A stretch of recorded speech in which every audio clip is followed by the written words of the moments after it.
La visita al Museo Sitio de Memoria ESMA finaliza con esta proyección que muestra que a más de 40 años del golpe cívico-militar, los responsables de los crímenes están siendo juzgados.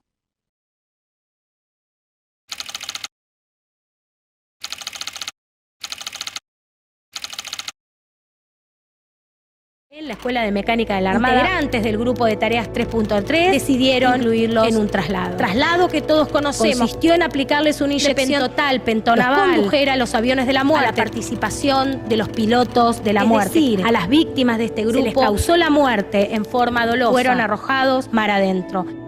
Declárase abierto el acto en la causa número 13 contra las siguientes personas: Teniente General Almirante Jorge Eduardo Rafael Videla, Almirante Armando General. Condenar a Jorge Rafael Videla a las penas de 50 años de prisión, a la pena única de reclusión perpetua.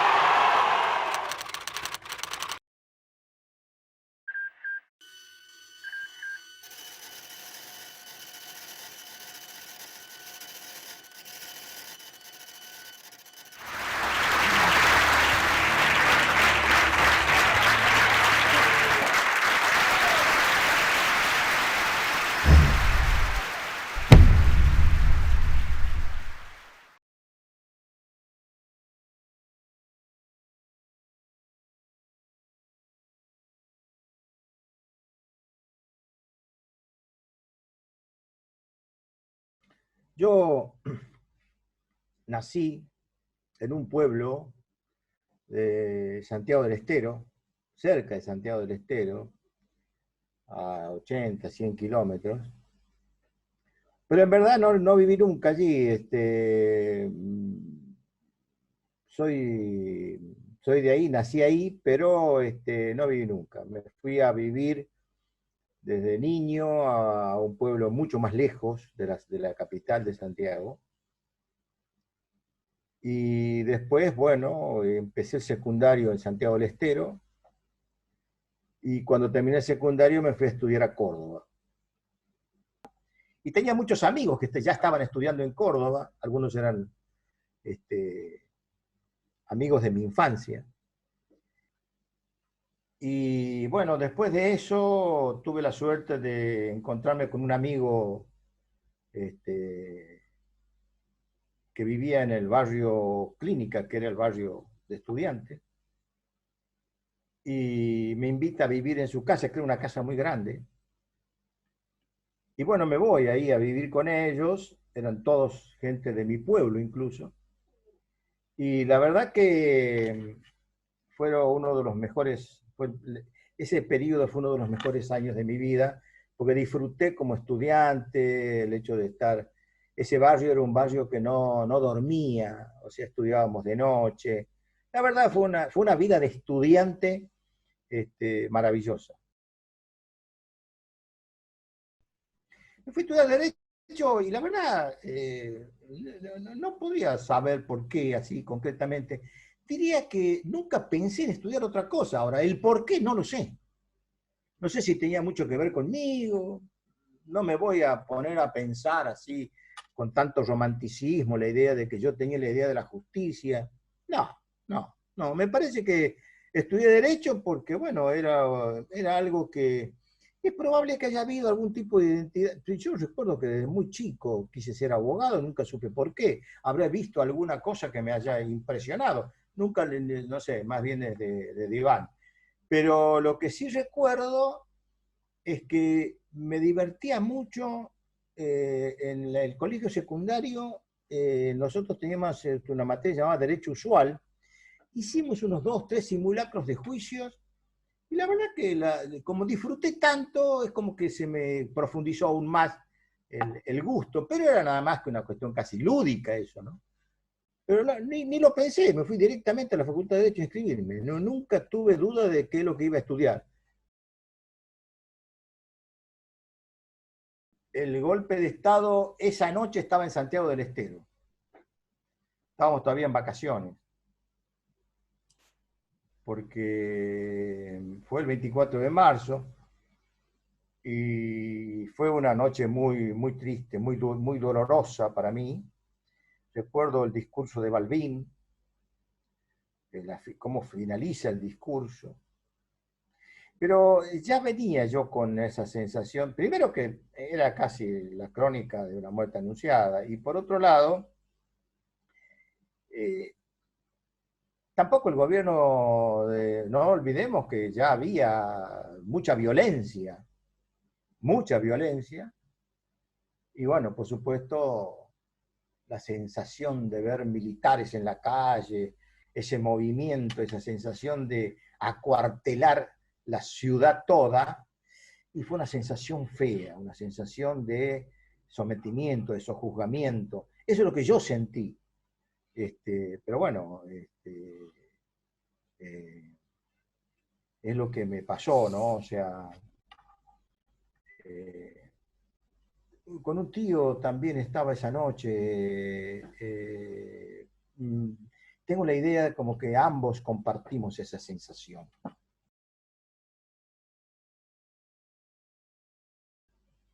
Los dos, el primer año de la dictadura, yo casi que no rendí. No me acuerdo haber rendido una materia. Y bueno, y después retomé mis estudios. Pero fue muy difícil, muy duro. Me acuerdo cuando llego a la universidad, para ir a Bedelía, estábamos haciendo colas, pero largas colas. Y entrábamos de a uno acompañado por un militar. Una noche, caminando, escucho un grito, pero un grito desgarrador de un muchacho que ya estaba en Santiago, yo estaba en Santiago en esa circunstancia, del hijo de un dirigente radical de apellido Díaz, que después fue candidato a gobernador de Alfonsín, que fue el único que se abstuvo cuando se votaron las leyes de impunidad del bloque radical, ¿no? Y lo escuché llamarla a su novia, me llevan. Creo que era arquitecto o estudiaba arquitectura. En Tucumán creo que estudiaba, no me acuerdo bien, porque no había facultad en Santiago de arquitectura, así que... Y nunca más apareció, es un desaparecido.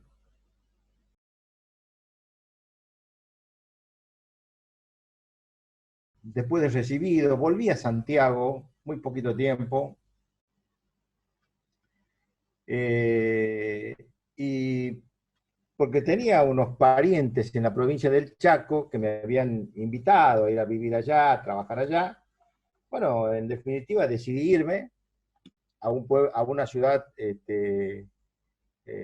la segunda ciudad del Chaco, que sería Roque Sáenz Peña.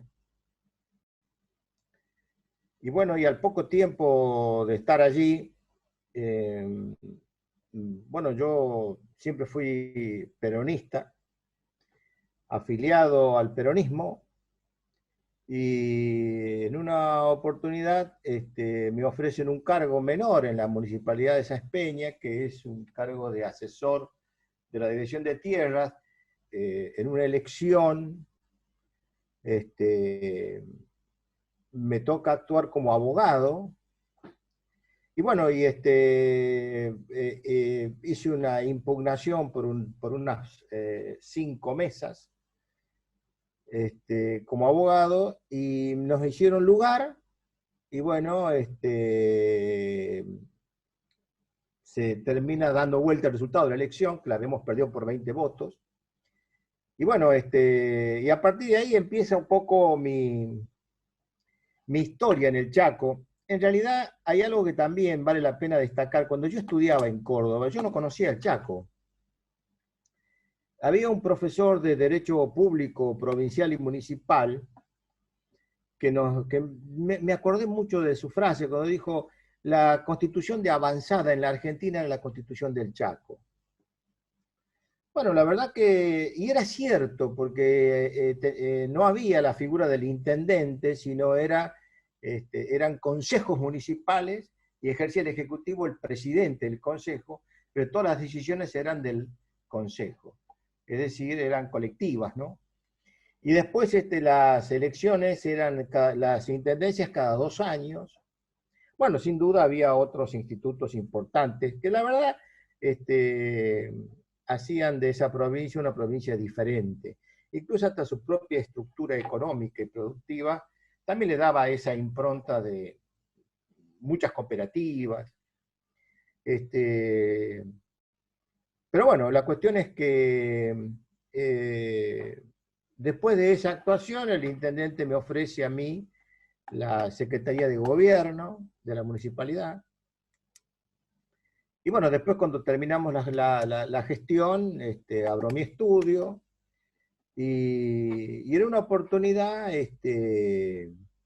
mi socio del estudio termina siendo diputado nacional, y cuando estaban formando habían reformado el sistema procesal penal, o sea, empezamos con los tribunales orales. Yo fui el primer fiscal de ese tribunal oral, obviamente también todos los jueces, juramos todos juntos. Me ofrece el cargo de fiscal y bueno, yo acepté y me trasladé a Resistencia. Y estando en Resistencia como fiscal, bueno, y un día aparece una presentación sobre los juicios por la verdad, por la masacre de Margarita Belén.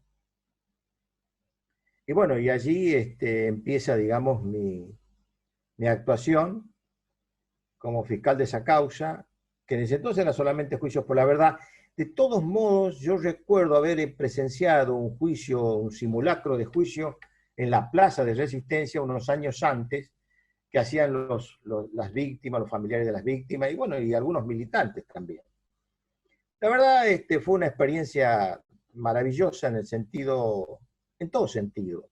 Primero por el gran desafío, la cuestión jurídica, filosófica, y por otro lado, bueno, empezar a conectarse con todo lo que después vino, con todo lo que la historia registra y que hoy la podemos ver, incluso casi diría, como en términos de tradición, no tanto histórico, ¿no? Sino todavía hablemos de memoria, ¿no? Y bueno, y ahí empieza mi conexión con todo este mundo, que en verdad uno arrastraba ciertas frustraciones. Yo recuerdo mi enojo cuando salió la ley de punto final. Eso me enojó mucho y me quedó esa sensación de que se estaba abriendo un espacio de impunidad. Incluso hasta me enojó, en su momento me enojó hasta el juicio de la Junta, porque yo pensaba que era el primer paso para la impunidad, porque era una forma de concentrar en esos juicios. Yo creo que fue el primer testimonio, así graficando como que eso era el punto final.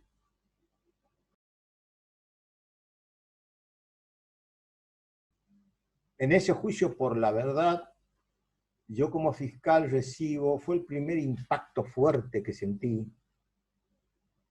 el testimonio de Mirta Clara.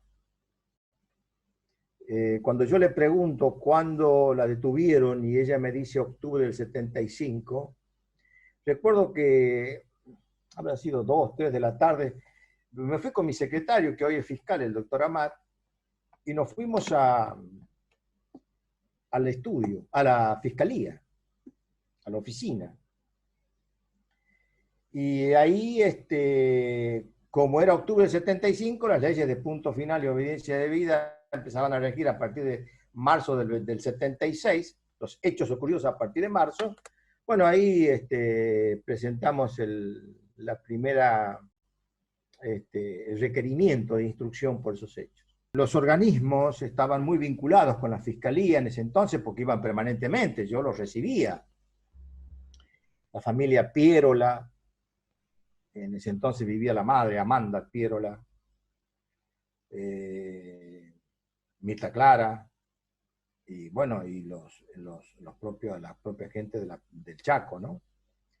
La hija de Zamudio, Dafne, no sé si lo ubica, no sé si se la puede ubicar hoy, pero sí, sigue militando, entiendo yo. Todas víctimas, digamos, de la masacre de Margarita Belén.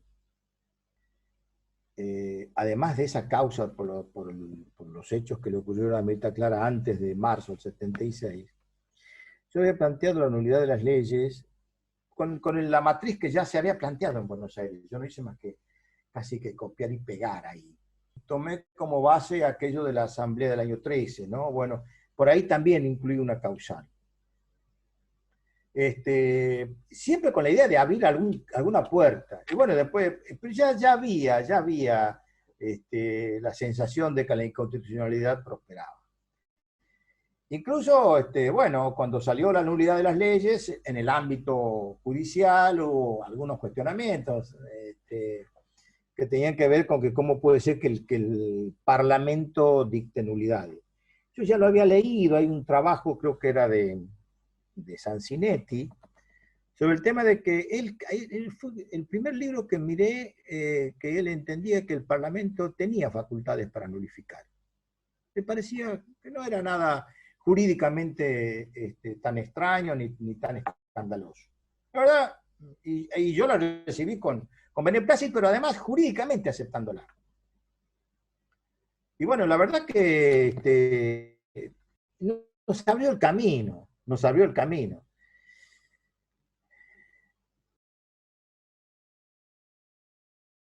A mí en los juicios lo que me abrieron es un camino de aprendizaje también. Pero de aprendizaje, la idea mía era que había que entender de qué se trataba. Es decir, salir del marco clásico del expediente tribunalicio. Y allí empecé a bucear en autores de filosofía y entender de qué se trata la memoria. Esta ha sido una de las cosas que a mí me ayudó mucho, me ayudó incluso hasta en los alegatos, ¿no? Para entender esto de que... Y hay esa frase famosa de que la memoria abre expediente que el derecho considera archivados o olvidados. Y bueno, había que entender eso. Y generar un escenario donde había un cambio de paradigma, había que trabajar el cambio de paradigma.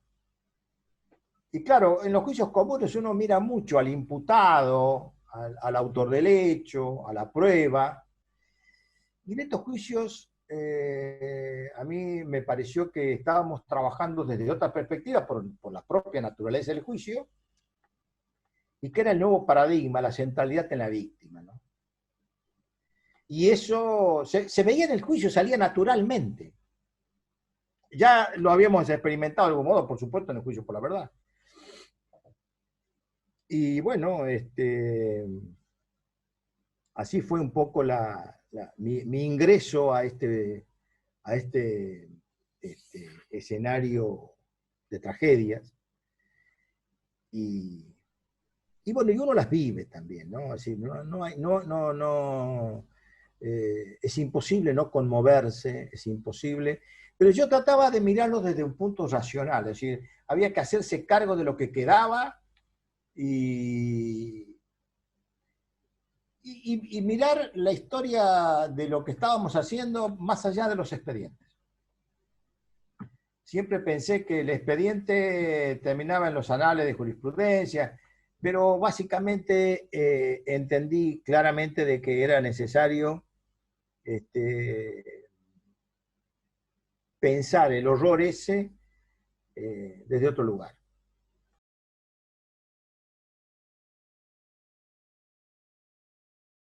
Yo estaba en una audiencia y me llaman de Buenos Aires y me llama, en ese entonces estaba Fernando Córdoba junto con el doctor Rigui y también estaba en ese entonces Juan Pablo Ugarte, eran prácticamente el gabinete de Rigui. Y me dicen, ¿te podés venir? Y yo estaba en audiencia, creo que todavía no me faltaban un día más de audiencia. Y bueno, digo, bueno, me desocupo y voy. Y así fue, me tomé el avión, me vine. Y me voy a la procuración. Estaba Rigui con ellos dos. Y me empieza a contar su proyecto, Rigui. Y en ese entonces esta unidad que él estaba creando ya estaba más o menos creada, nada más que además tenía otra función de política criminal. Y además era una unidad también de asistencia a juicios, que estaba Félix Kraus. Y bueno, me cuenta el proyecto, me dice, mira, yo quiero que voy a dividir esta unidad. Va a quedar la unidad de asistencia, política criminal por el otro lado, que en realidad es una fiscalía de política criminal. Bueno, la verdad que me sorprendió bastante y le acepté. Ya estaba Pablo Parenti ahí con Félix. Pablo se quedaba. Y bueno, por supuesto, todo lo que significó Parenti en esa unidad también me resolvió muchos problemas. Por su capacidad de trabajo, su vasta formación técnica y teórica, y es uno de las personas que yo conocí. Bueno, y después nos fuimos enriqueciendo, pero lo importante es que cuando acepté, pero no tuve de entrada la función exclusiva. Estaba 3 días en Buenos Aires y 2 días en el Chaco.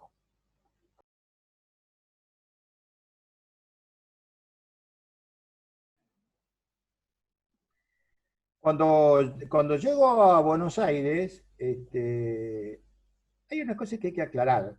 La unidad nace porque los procesos no estaban desarrollándose con normalidad. Fue producto de la desconfianza también. No nos olvidemos, era la corporación judicial, con mucha gente que venía de la época, de la dictadura. Yo siempre sostengo, digo, ¿cómo puede ser de que el 10 de diciembre pasan de la dictadura a la democracia? Bueno, pero esa unidad, como decía, nace y se llama coordinación y seguimiento de las causas. Claro, el tema es que había que hacer un seguimiento y un trabajo muy fuerte de ver cuál era el estado, pasar por el sedazo, a ver qué había pasado con las causas. Y bueno, y ahí con Parenti pensamos en una estrategia entre las megas causas, concentrar. No fue fácil porque había que sopesar bastante, había que decidir el camino más corto. Pero bueno, no es fácil esa porque uno piensa en la mega causa. Las megas causas que pensamos nosotros tenían ventajas procesales. Primero, la concentración de la prueba, que eso es muy importante para un proceso. La comunicación hacia el conjunto de la sociedad de qué estábamos discutiendo. La mega causa transmitía mejor el escenario del horror, ¿no? Y, por supuesto, con los costos que tiene desde el punto de vista... Hay economía procesal también, si se quiere. Pero bueno, el tiempo también... No es fácil tenerlo de aliado al tiempo cuando uno piensa en las megas causas. Bueno, decidimos por el lado de la economía procesal y todo eso, pero también el costo era alto porque, bueno, se prolongaron en el tiempo. Pero lo que sí queda claro que esa unidad produjo cosas muy interesantes después, desde el punto de vista jurídico, la cuestión de trabajar la cuestión de los delitos sexuales. Y bueno, la verdad que ha sido altamente productiva y lo que se logró ha sido importante. Por supuesto que falta mucho por hacer y todo lo demás, pero la verdad, debo confesar que ha sido una experiencia muy rica y de una gran trascendencia para el mundo judicial.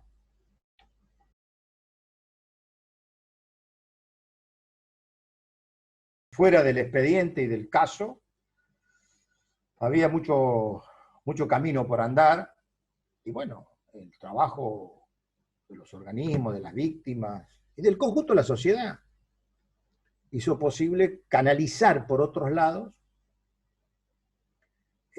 mecanismos de supervivencia también, desde el punto de vista de la sociedad toda, de entender de qué se trató el horror y cuáles van a ser los mecanismos para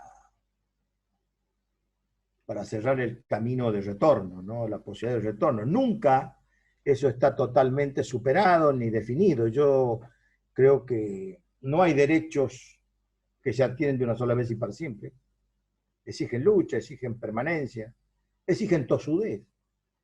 Y yo creo que en ese sentido, la Argentina, los juicios han sido importantes, porque en definitiva no deja de ser el escenario donde se analizaron los hechos. Pero yo creo que lo más significativo, esto que le dio tanta trascendencia y tanta repercusión a nivel internacional, es el comportamiento del conjunto de la sociedad, que acompañó una decisión hubo una decisión política que emanó desde abajo, es decir, hubo una decisión política tomada en función de un reclamo. No había salida, porque esto iba a continuar el reclamo hasta lograr avanzar con ponerle un fin a la impunidad. Era muy fuerte el punto de vista ético, pasar página. Y además hubo casos de gente que se encontraba con el propio verdugo en la calle, incluso en lugares comunes, ¿no? O sea, por ejemplo, en las ciudades chicas, ni hablemos. Hay pocas confiterías, pocos lugares de reuniones y se encontraban con ellos. Situaciones muy difíciles de superarlas. Es como... Había como una especie es como provocar. Bueno, eso fue muy importante, ese trabajo de memoria, verdad y justicia, que está más allá de los juicios. Uno lo ubica al juicio en ese marco, pero el concepto es mucho más amplio.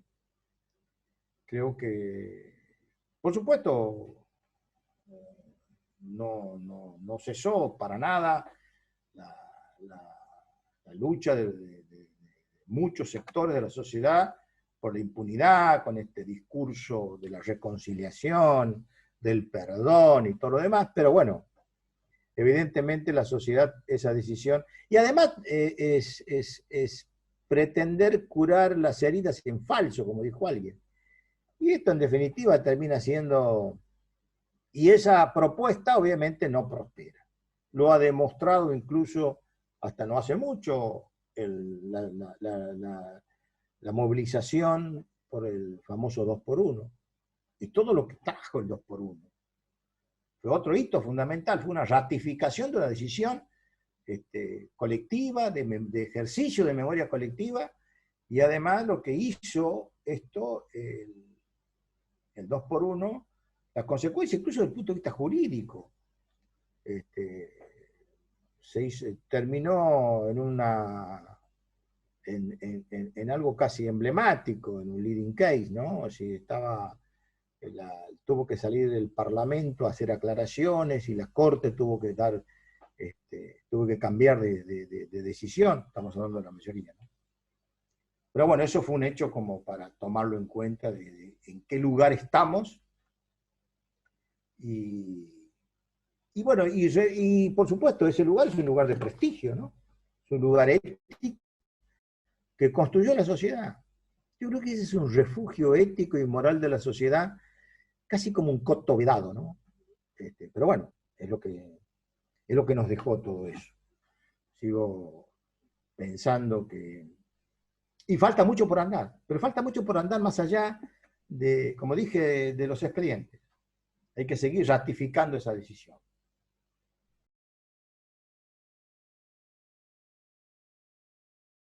Yo creo que los juicios tienen un destino final, obviamente, por razones biológicas. O sea, ya hace rato que venimos caminando esta suerte de culminación.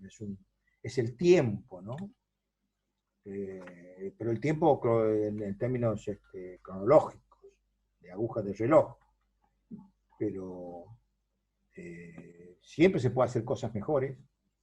Pero creo que hay que tratar de acompañar ese momento de definición, de finitud, con otro momento de nacimiento.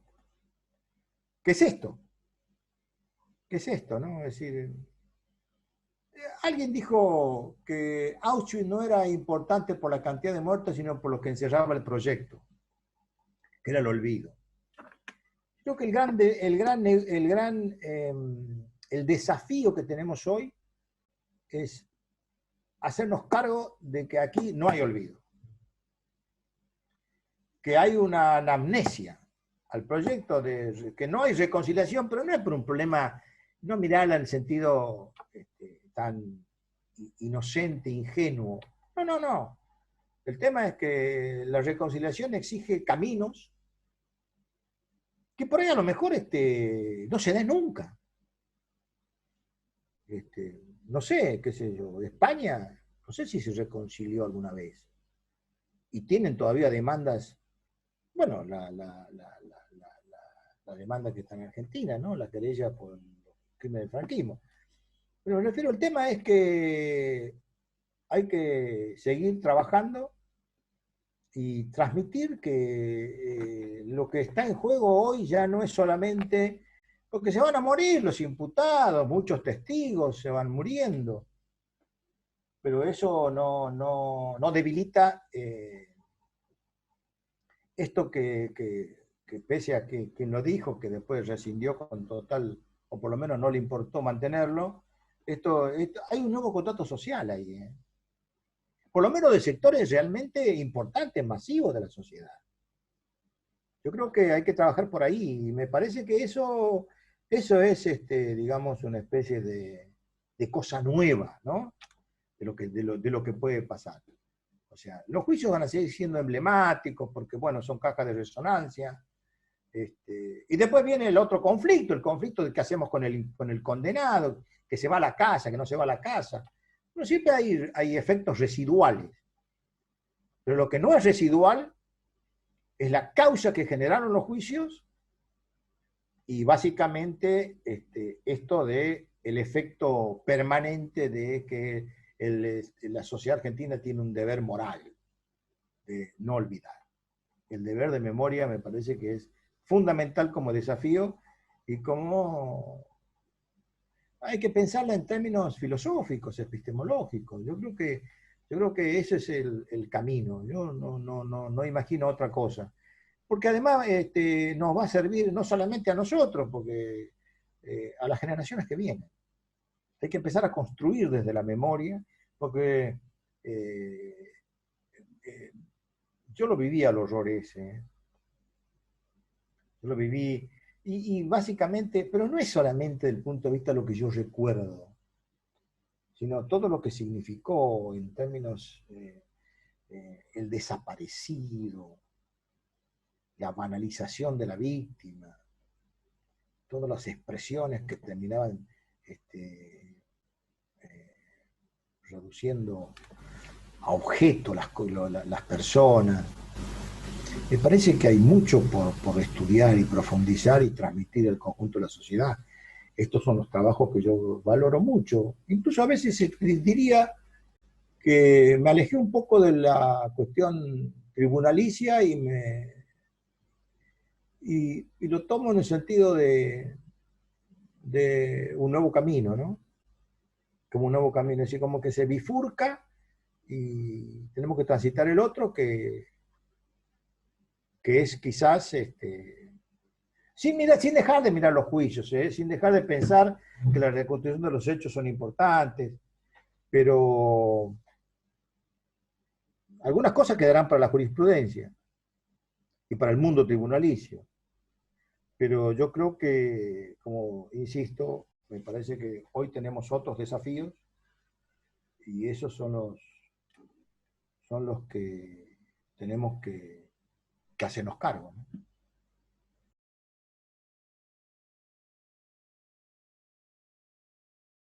Sí, yo creo que hay verbos comunes. Me parece que todas las luchas sociales tienen siempre una especie de hilo de Ariadna, ¿no?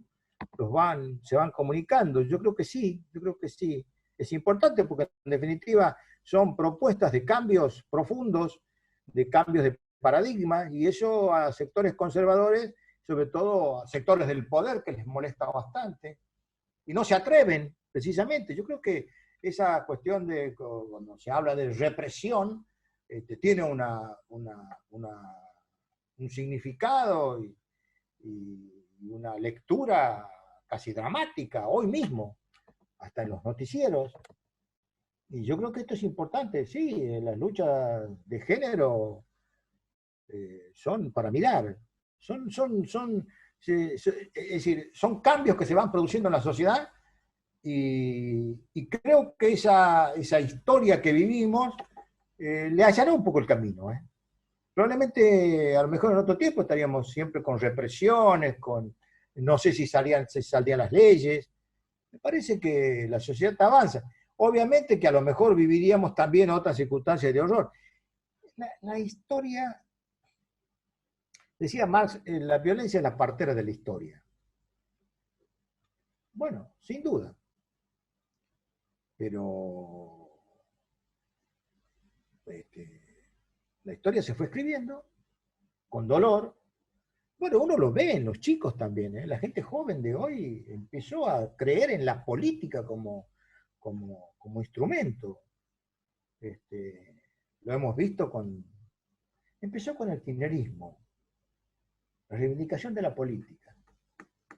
Y bueno, y ahí empezaron a nacer inquietudes, reclamos, que tienen que ver con el mundo de hoy, con las circunstancias que le toca vivir, con el ejercicio de la libertad. No es fácil. Al poder le molesta la libertad. Pero bueno, yo creo que en ese sentido ha dejado un legado, y la gente joven, la historia no se detiene. Yo creo que los pueblos no se suicidan, siempre va a haber circunstancias nuevas, con reclamos, quizás hasta y va a haber reminiscencia del pasado, pero la mirada, ese espejo retrovisor que tiene la sociedad por lo que pasó, lo habilita y lo legitima a la nueva lucha. Le da como diciendo, no se atrevan a frustrar esto porque ya lo vivimos, y hay como también es un desafío, y la sociedad desafía, y bueno, se va ganando espacio, como dicen los españoles, del lobo un pelo a veces, pero es un pelo. Pero la juventud tiene eso, ¿no? Es decir, siempre tienen una agenda de cosa nueva. Y eso moviliza, y eso también de algún modo permite instalar nuevos desafíos con los mismos problemas, pero claro, no es que se va a terminar de la noche a la mañana, para nada, porque se recicla en nuevos desafíos, en nuevas circunstancias. Tenemos el tema como decía, de género, el matrimonio igualitario y todo ese tipo de cuestiones que han sido el producto de luchas sociales. Antes está en la sociedad y después se institucionaliza, pero ya está en la gente. Y de eso se trata, ¿no?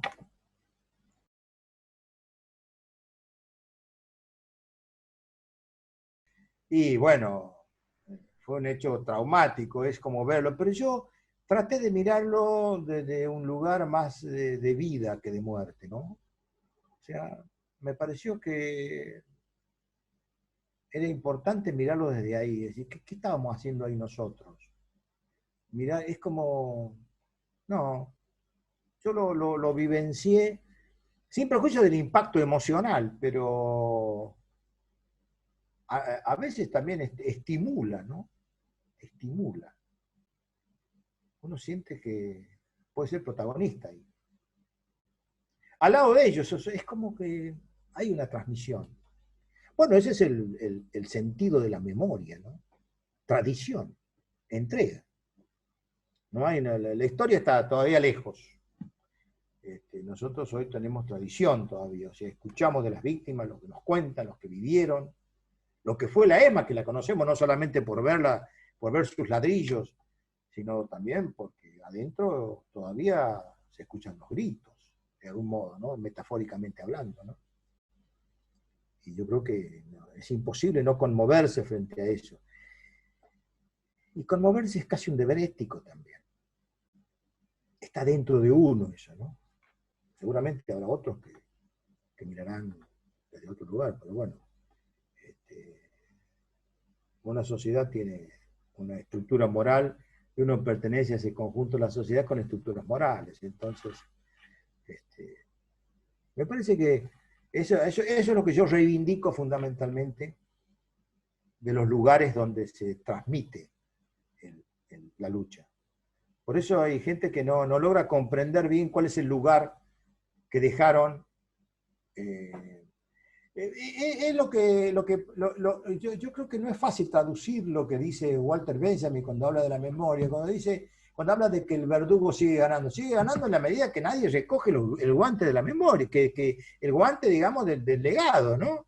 Y sigue ganando, porque el tema no es que estén muertos solamente que ganaron, esa es la muerte hermenéutica de la que habla él, ¿no? Entonces él dice, si nadie recoge el guante, los muertos no van a estar en paz. Habla de la paz en sentido filosófico. Entonces es necesario que el verdugo, hay que ganarle al verdugo, el verdugo no puede, si el verdugo está suelto, los muertos no descansan. Bueno, ¿cuál es el verdugo suelto? Es esto que hablamos de la hidra, ¿no? Esto que hablamos del verdugo suelto, que en definitiva sigue teniendo a su vez ciertos protagonismos, ciertos roles, y bueno, hay que ponerle cara, nombre y apellido y empezar a trabajar para realmente, como una forma de decir, nosotros, de los que se fueron, no se fueron, están en cada uno de nosotros. Ese es un poco el sentido que le da él a la idea cuando habla de la muerte hermenéutica, más allá de la muerte física, y cuando habla de la memoria. Pero bueno, yo creo que en ese sentido hay que entender de qué se trata este proceso de memoria, verdad y justicia, ¿no? Es el lugar donde se almacena la memoria colectiva, ¿no? Sin prejuicio de los otros lugares, qué sé yo. Pero bueno, la recuperación de semejante predio con todo lo que encierra, y además, bueno, sin duda, también es cierto, es quizás el lugar donde la violencia era el signo, el símbolo de la violencia institucional era la ESMA, ¿no? Al menos cuando empezamos a conocer lo que significó y lo que pasó. Así que sí, hay muchos lugares dentro de la ESMA que conmueven. Muchos.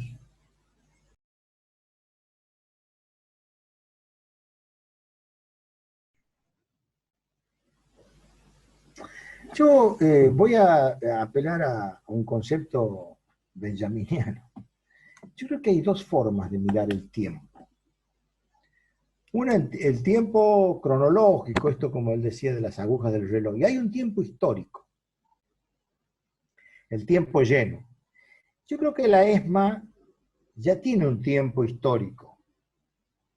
Seguirá siendo el símbolo de la violencia extrema de una dictadura, de lo que fue la dictadura y lo que significó para los argentinos. Ahí están el símbolo de los desaparecidos. Yo no quiero hacer una comparación porque tampoco soy un experto, pero uno piensa, Auschwitz perdió vigencia. Uno piensa, los campos perdieron vigencia. Y en ese sentido pienso lo mismo, o sea, ¿por qué va a perder vigencia por el transcurso del tiempo lugares donde se almacenó el horror, donde el dolor más profundo de una sociedad, donde... Y además fue partero de todo lo que vino después. la lucha de los pueblos porque esa memoria no se pierda. Creo que el tiempo, no creo yo que el transcurso del tiempo comprometa la vigencia, digamos, de la transmisión de la memoria, de la comunicación de la memoria. Me parece que no. Me parece que la memoria, como dije, no es solo recordar. Entonces, en la medida que la sociedad sigue reivindicando y resignificando las víctimas, me parece que ahí está garantizada su vigencia, ¿no?, en el tiempo. Creo que hay algo que hay que tener en cuenta. ¿Cuánto cuesta hablar? ¿Cuánto cuesta instalar la idea de lo que son los derechos humanos? La importancia de la memoria. Yo creo que si hay algo que tenemos que llenar de significado, es que la memoria es justicia, el olvido es justicia. Yo creo que cuando hablaba recién, Estela, de cuál es el lugar en la historia, el único lugar que tiene que tener un crimen de masa como lo que vivimos es en la memoria colectiva. Ese es el lugar. Y el recuerdo permanente, la víctima necesita resignificarse, visibilizarse, de ningún modo se puede. La sociedad no puede seguir caminando hacia el futuro como si nada hubiera pasado. Yo creo que este es el tremendo significado y además la forma de dimensionar moralmente el dolor que no es solamente de los familiares, es del conjunto de la sociedad. Yo creo que en ese sentido me parece que una sentencia, no sé cuánto le aporta a la memoria, pero esa autoridad que tiene la sentencia, ese maridaje que hay entre la sentencia y este espacio de memoria es indisoluble y en este sentido tiene un valor tremendamente que el desmotivo de todo eso termine en el lugar común, entre la memoria y lo que dijeron los jueces cuando definieron con absoluta hostilidad, como dijo Estela, la verdad de lo que pasó. Por eso también la relación de memoria, verdad y justicia. Gracias.